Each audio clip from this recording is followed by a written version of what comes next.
Hai Bunda, Assalamualaikum warahmatullahi wabarakatuh. Kembali lagi dengan saya Mama Ara di channel YouTube Eki Sofiana. Seperti biasa ya Bunda, saya akan membagikan keseharian saya. Hari ini saya mau bersih-bersih rumah seperti biasa ya Bunda. Kegiatan pagi, nyapu, ngepel, ini sudah jadi makanan sehari-hari saya ya.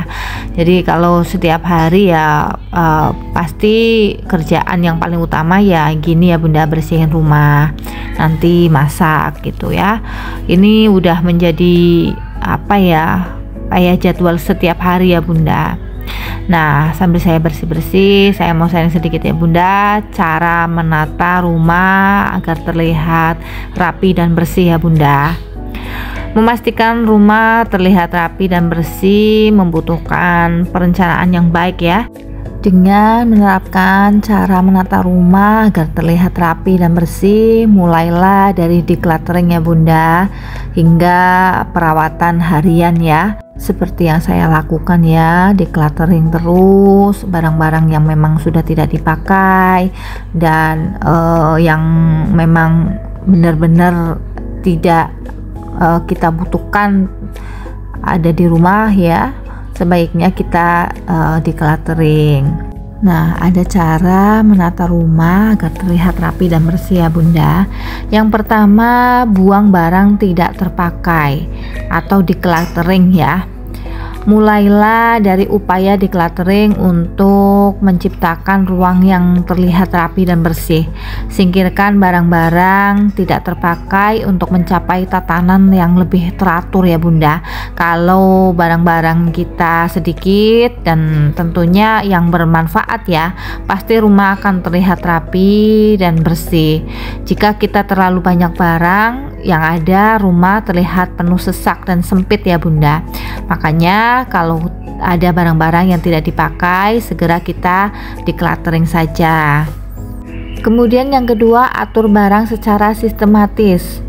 Tentukan tempat untuk setiap barang. Pastikan setiap item kembali ke tempatnya setelah digunakan ya Bunda. Misalnya kita ambil gunting ya Bunda, nanti kita kembalikan lagi ke tempatnya. Misalnya ditaruh di laci, ya kita taruh lagi di laci seperti itu. Terus ada lagi misalnya sapu, kita taruh di belakang di tempat biasa menyimpan sapu. Jadi nanti kita akan mengambilnya sudah tahu tempatnya ya. Jadi itu secara sistematis kita sudah tahu tempat-tempat letak-letak barang-barang yang sudah kita simpan ya. Jika kita membutuhkannya, kita tidak bingung lagi Bunda. Kemudian yang ketiga, gunakan tempat penyimpanan yang efisien ya Bunda.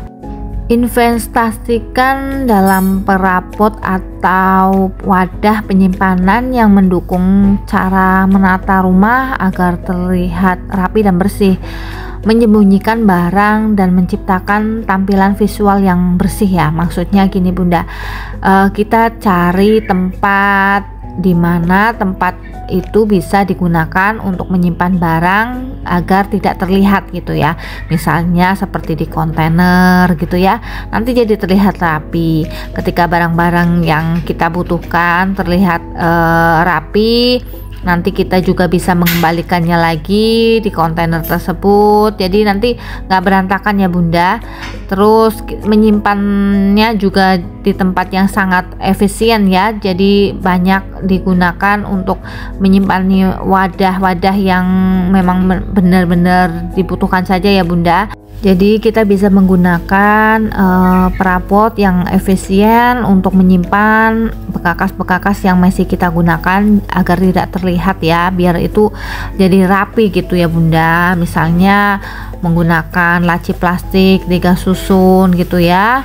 Ini bisa cocok ya untuk menaruh barang-barang di ruang kita ya, di ruang tengah atau di ruang mana ya yang dibutuhkan gitu ya Bunda. Kontainer-kontainer gitu Bunda, biar nanti barang-barangnya tidak terlihat berantakan. Kemudian yang keempat, membersihkan dan merapikan. Tetapkan jadwal rutin untuk membersihkan dan merapikan ruangan rumah ya. Merupakan prinsip cara menata rumah agar terlihat rapi dan bersih, mencegah penumpukan kotoran dan kekacauan ya tentunya ya Bunda. Karena membersihkan rumah dan merapikan rumah itu sebenarnya menjadi kewajiban kita sebagai ibu rumah tangga ya. Jadi nggak perlu kita jadwalkan juga, sebenarnya itu sudah menjadi rutinitas kita untuk membersihkan dan merapikan rumah ya agar terlihat rapi dan bersih. Kemudian yang kelima, pentingnya pencahayaan yang baik ya Bunda. Jadi rumah sebaiknya itu memang banyak udara masuk, banyak cahaya masuk ya, agar rumah itu terlihat tidak lembab dan sehat gitu ya Bunda. Tapi memang karena saya perumahannya modelnya seperti ini ya Bunda, jadi ya menyesuaikan saja Bunda, karena sirkulasi udaranya memang terbatas. Jadi sebaiknya saya harus membersihkan rumah itu setiap hari ya. Tidak terkecuali ya, karena memang kalau tidak dibersihkan debunya itu banyak sekali Bunda, apalagi pencahayaannya kurang ya Bunda. Jadi rumah itu rasanya agak gelap dan kurang pencahayaan gitu Bunda. Jadi harusnya kita pakai lampu yang besar. Nah ini seperti kayak di kamar di belakang ini kurang pencahayaan ya Bunda. Jendelanya cuma ada di atas, kecil. Itu saja saya tutup pakai fiber karena menutup sirkulasi udara, karena pakai AC jadi ditutup gitu. Cuma penutupnya itu warnanya hijau, jadi nggak terang gitu Bunda. Kemudian yang ketujuh, pentingnya warna dan konsep desain rumah ya. Pilihlah skema warna dan konsep desain yang mendukung, memberikan kesan kebersihan dan keteraturan pada ruangan ya. Bunda bisa mencari cat rumah itu yang warnanya natural saja, putih, krem gitu ya. Jadi itu di rumah kelihatan luas gitu dan bersih Bunda.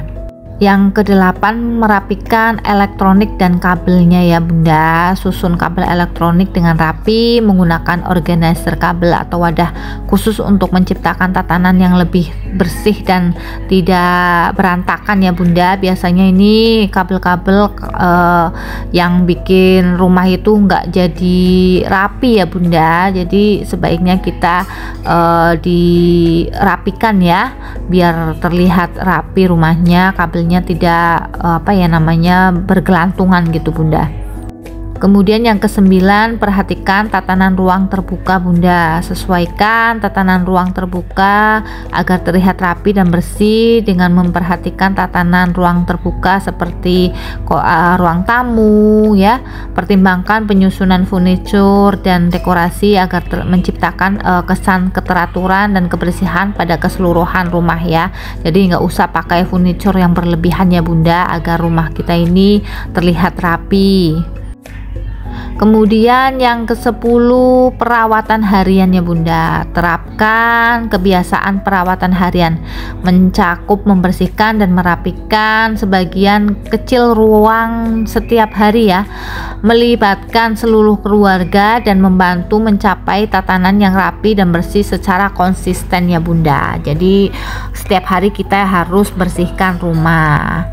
Nah terima kasih ya Bunda, ini saya sudah selesai bersih-bersih rumahnya. Semoga menginspirasi.